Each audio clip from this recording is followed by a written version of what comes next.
Hi, welcome. In this video, I want to go through the debate discussion involving David from Miracle Canine and Kevin Murdaugh calls himself the anti-dog trainer. Now, one of the things that was stated here by way of Kevin Murdaugh in regards to trying to put himself into a special kind of category, separate and part from what the real issue is in the dog training world, is this whole thing about how he says he does not subscribe to or align himself by way of learning theory. But here in this part of the debate, which I want to talk about, want to highlight, what you're going to see is this type of wiffle waffling, indecisive, type of a response. Which again, we'll talk about this because what it shows you is that he, in fact, is not okay dialed into what the core ingredients that I talk about, how they're reconciled. He's not dialed into the relationship the way that I described in terms of changing perception of dogs. This is why when you hear the issue about counter conditioning mentioned here, you're going to hear this type of a confused, wiffle waffling, open door response as David enters into this discussion with the anti-dog trainer. And trying to raise the Okay. threshold through working the dog up. You know what I mean? So like in his case, like I would see, okay, well, your threshold is when I hold your paw. So let me start by just touch paw reward, touch paw reward. So here you hear David talk about the whole, dogs that are reactive. Okay, this issue about control. So, a video I put out that is very helpful. I encourage you to watch it. Put out by Tyler Muto, where Tyler is actually advocating the whole touch paw reward by way of the concept called counter conditioning. And I break that down. Okay, again, the replacement for that type of a concept is what I refer to as the push pull method. Okay, so the push pull method is the replacement. Okay, for that, it's an interaction based way of bringing a dog into agreement with accepting. Okay, interactions by way of the owner. It could be the groomer, the vet, the right way. Okay, this whole thing about control and influence reconciled that way, um, by way of again the push pull method. And if you want a really good, kind of illustration, if you go on my YouTube channel, I showcase that by way of nail clipping. Okay, in fact, dog Hildegard is again I show how the concept works with Hildegard's owner, and it was the first time. In fact, Hildegard was absolutely very reactive. In fact, to the point of having to be medicated to clip Hildegard's nails. And so just kind of on the fly, and it wasn't even a something that Hildegard wasn't. I wasn't aware of that. When Hildegard was here, but I did it in real time, showed how to apply that and line it up. Okay, by way again of Hildegard's owner. So again, I encourage you to watch the video on that. But here, let's play some more because here, so here you're talking about touch reward. This whole thing with attempting to get a dog to come in agreement, but using treats, right? So I talk about this whole issue about control itself. Okay, trying to change the dog's focus through bribery. So it's whole thing with you show a treat, the dog is focuses on wanting the treat and trying to create a positive association. But understand that what is tied into that is in terms of why the dog's reactive in the first place is this issue about perceptions have been changed by way of a dog gaining control in the relationship. So there's stress on the dog. So understand that when you engage that way through the certain concepts such as counter conditioning, oftentimes you're never resolving the problem. Okay, you're not changing the dog's perceptions the right way. And so this whole thing with kind of walking on eggshells and having a reactive dog, oftentimes it does not resolve itself properly at all because it's not based on bringing those core ingredients into, reconciling those, okay, through a method that's going to, tie in at the social level, tie in properly. Okay. touch, paw, reward, and then slowly building up to holding the paw. But you're constantly trying to like walk on eggshells around Yeah, the you're issue. tiptoeing You know what I around it. mean? Yeah. Where at a certain point, the So here, David's talking about walking on eggshells. Because here's the thing: when understand that when certain interactions represent a higher level of, demand on the dog. So if you go, say, to the vet or groomer, and individuals are wanting to do a certain procedure, it's a demand. So control is being brought onto the dog in a more kind of pinpoint, kind of laser focused way, which is really going to, for a dog that's already holding control in the relationship, dog's going to go into a state of challenge.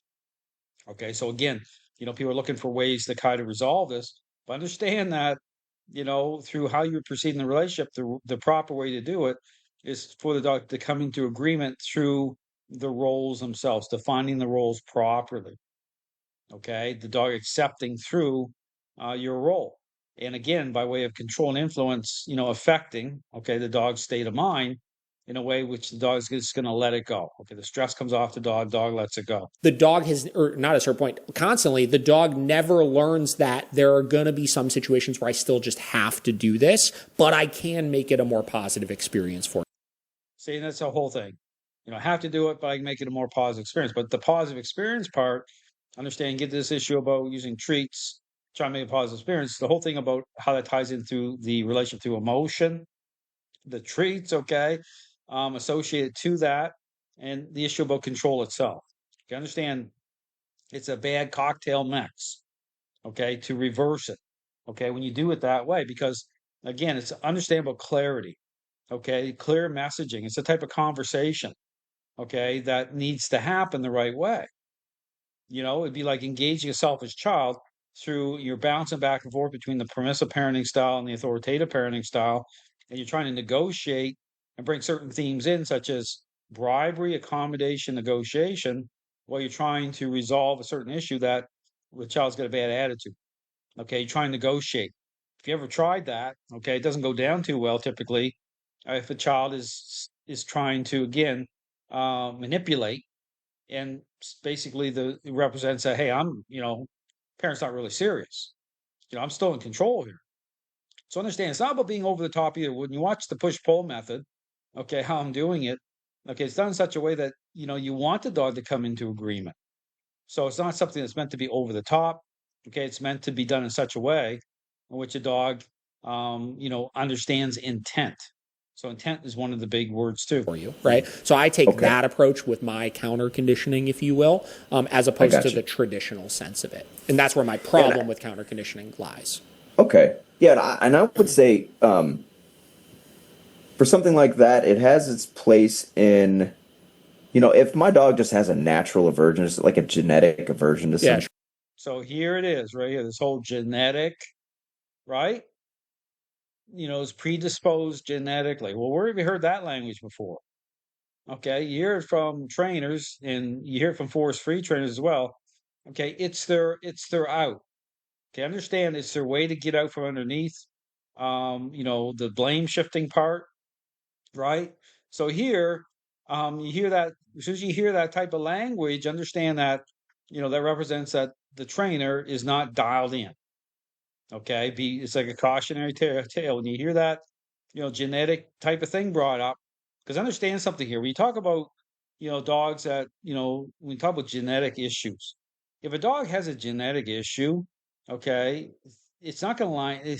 You're not even going to be able to walk through the front door of a training facility. Okay, it's going to be so off, you're going to know it. Okay, but here with these trainers, understand that that's not how they bring in that narrative. They bring it in through an idea of things that does not reconcile the core ingredients. Okay, the way I talk about. So when things go sideways or things don't line up, it's their way to kind of get out from underneath of it. To say, oh well, genetically. Okay, I understand that's always the narrative that's brought into the conversation. Sure. I have no issue with trying to condition that dog to have it feel sure. differently about Yeah, something. See right here, I have no problem with conditioning a dog. So he said on a recently that he doesn't align himself with learning theory, but this is it. Okay, what he just said, I have no problem with doing that. Okay, so he's in agreement with it as long as, one of his clauses is, well, as long as the dog's genetically, well, how's he even establish that? Especially considering he's not dialed into a methodology that reconciles those core ingredients in the first place. So I have the confidence to actually understand and know, the problems with like learning theory itself, its application, doesn't come through Murdaugh's methodology. Okay, so understand that his whole basis to even put out a statement or an opinion is not grounded in actually being aligned with a proper method in the first place. Yeah, sure. And that's where I think it should be utilized. And to me also part of this issue is when people say, they'll use like the selfish child analogy to explain all behavior. That's, to me, that's totally inaccurate. Or if I have a dog who's like that, where they just have a natural aversion, Yeah. it's not like this big control thing. So here it is. So this is the not being dialed in. Pay attention here how he frames this up. Where the dog's being, it's like, yes. My dog's just scared of this thing, yes. That is that. Say, my dog is just scared. My dog is just scared. That's the out. Okay, you hear the force free people saying that. You hear some balanced dog trainers saying that. Okay, that's the blame shifting card. That's the out. That's my problem with Dale and the argument we had is like See right here. So because I didn't do that. So right here he says that's the problem I had with Dale. Murdaugh's not having the problem here. Okay. I mean, see, this is the thing. When he says he went on and understand something, I didn't go through this whole debate originally to break down all this stuff with between David and Murdaugh.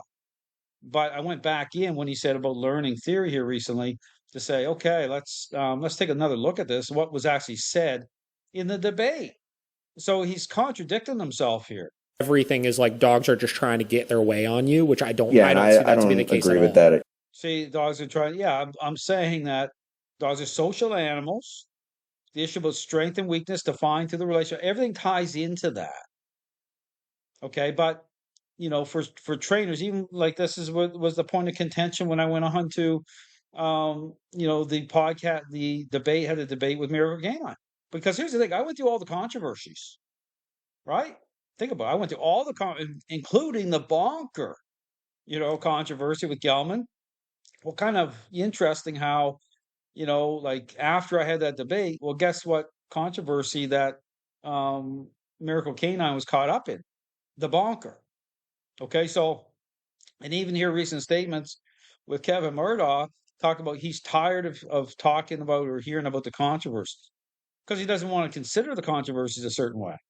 He doesn't want to actually make the connections to say, oh, maybe these have happened or continue to happen for a reason, right? It's just self-focused stuff going on here. But again, make the point here. He's talking about learning theory. What's he actually, how's he actually packaging this up? Well, you see here, it's some really bad packaging. Okay, it's all coming apart. Yeah, I don't agree with that at all. So yeah, because there are some dogs who just they don't want to be in control, but because the owner's not doing enough, the dog's like, well, fuck, I don't want to. I'm stressed out because I got to run all this shit. Yeah. The dog doesn't want to. Some dogs are in that position, and we have to approach things a little bit differently with them. They're not. They don't want to be selfish. Yeah, I agree. You know what I mean? Sure. Yeah. So you see, and this is just total confusion here. He's all over the map. But yeah, that's the way I see it. And then in that sense, I would say like let's help this dog feel a little bit differently about this thing that it's afraid of. That it's afraid of fear, right? So this is the problem here. So, but if you watch Kevin's methodology, of course it doesn't lie. But again, I just want to make the clear distinction here. So when he talks about learning theory, he's talking on both sides of his mouth, which he did here in the debate. He's not consistent in his statements, okay, for a reason. So, and he's talking about this whole blame shifting. You see certain narratives brought up here. Exactly what's going on. Thanks for watching.